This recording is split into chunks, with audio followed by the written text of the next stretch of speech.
Ever wonder how our world got to be, well, like this? So fast, so connected, so global? Believe it or not, the answer isn't in Silicon Valley. The blueprint for everything we know today was actually drafted more than 150 years ago.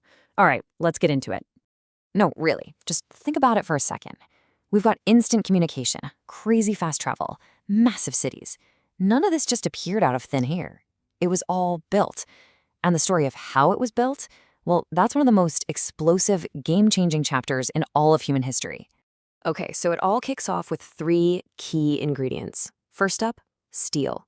And look, this wasn't just a slightly beefier version of iron. No way. Steel was the literal skeleton of this new world. All of a sudden, you could build things bigger, taller, stronger than anyone had ever dreamed of. We're talking skyscrapers, massive bridges, and machines that could run harder, faster, and longer. Next, you add the spark, literally, electricity. This invisible force just completely rewired society. I mean, it turned night into day with streetlights and lit up people's homes, sure, but its real power, that was in the factories. It was this amazing, versatile source of energy that you could send just about anywhere, powering a whole new generation of industry, 24/7. And the final piece of this puzzle? Oil. You see, when you pair oil with a brand new internal combustion engine, you basically unleash movement on a scale nobody had ever seen before. Cars, ships, eventually planes, all those old limits of distance just started to melt away. The world literally started to shrink. So, there you have it. Steel, electricity, and oil. These weren't just small upgrades, you know? Together, they were the spark that ignited a brand new era. A chain reaction that was about to change, well, everything. And this is the key right here. The impact went way beyond the factory floor. This tech revolution was also an economic revolution. It didn't just change how you made stuff, it completely changed who held the power and who got rich. The old world was being taken apart, piece by piece. And this is where the story gets even bigger, because with these new tools, capitalism was about to get put on steroids.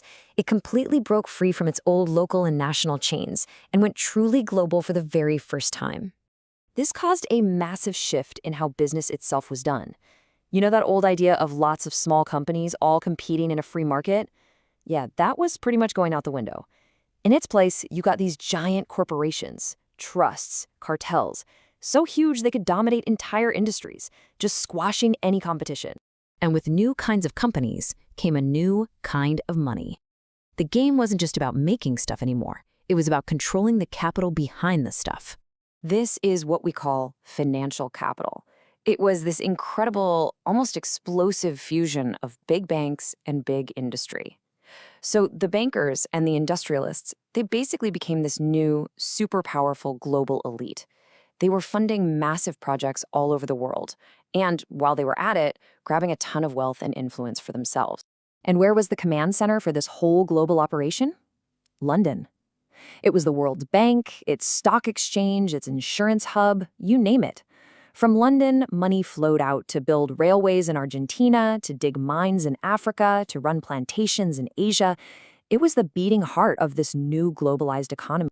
But, there was a dark side to all of this connection. When the entire world is wired into a single financial system, what happens when that system gets sick? Well, the whole world catches a cold. This quote really captures it perfectly. The world had become this one giant, complex economic machine. Trade, money, people, everything was flowing across borders like never before. And it was an amazing achievement for sure. But it also created this brand new vulnerability that absolutely nobody was ready for. And then, the shock.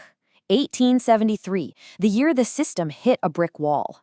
It kicked off with a panic on the Vienna Stock Exchange, and it just spread like wildfire. They called it the Long Depression, and it was a totally new and terrifying experience. See, this wasn't just one country's problem. It was the first time the entire globalized world crashed, all at the same time. The system's fatal flaw was suddenly out in the open for everyone to see. So, while the whole economic system was being shaken to its core, the regular people living through it started to fight back. All of this chaos and inequality sparked new, powerful social and political movements. The masses were finally taking center stage. And this really gets to the core tension of the era. On one hand, you had these incredible new cities just exploding in size and unbelievable fortunes being made by a tiny few. But on the other hand, you had millions of people crammed into slums, dealing with brutal working conditions and just grinding poverty. Something had to give. So it's really no surprise that people started looking for alternatives, right? A whole bunch of new ideas just exploded onto the scene, all of them challenging the way things were. You had socialism, calling for workers to take control, anarchism, which wanted to get rid of the state altogether, syndicalism, which was all about the power of unions. There was even Christian socialism, trying to find answers through faith. Even the Catholic Church weighed in. They put out this famous document called Rerum Novarum, and in it, they acknowledged how terrible things were for workers and called for justice and fair wages. But, and this is a really key point, they completely rejected the idea of class warfare. Instead, they proposed this kind of third way based on cooperation, not conflict. Now, in the middle of all this economic and social chaos, governments had a huge problem. How do you hold society together? Their answer was one of the most powerful ideas ever invented: the modern nation. It's a fascinating concept, really. A nation is what's called an imagined community. Think about it. You'll never, ever meet most of the people in your country, but you have this powerful idea in your head that you all share something, a common identity, a shared destiny. That feeling, it's not natural. It has to be built. And governments started building it on purpose.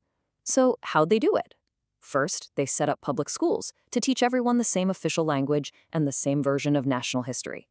Second, they created mandatory military service to turn peasants from different villages into patriots of one nation. And third, they used the new mass media, newspapers, to spread this idea of a shared national culture. But here's the catch. By creating a unified us, nationalism automatically created a them. Anyone who spoke a different language or had a different culture or just didn't fit the official mold was suddenly an outsider. It was a powerful tool for bringing people together, for sure, but it was also a brand new and dangerous source of conflict. So when you look at our world today, at the power of global finance, the constant debates about inequality and socialism, that powerful pull of nationalism, you gotta ask yourself, are these really new problems? Or are we still living in the world that was forged in the fire of the 19th century? Definitely something to think about.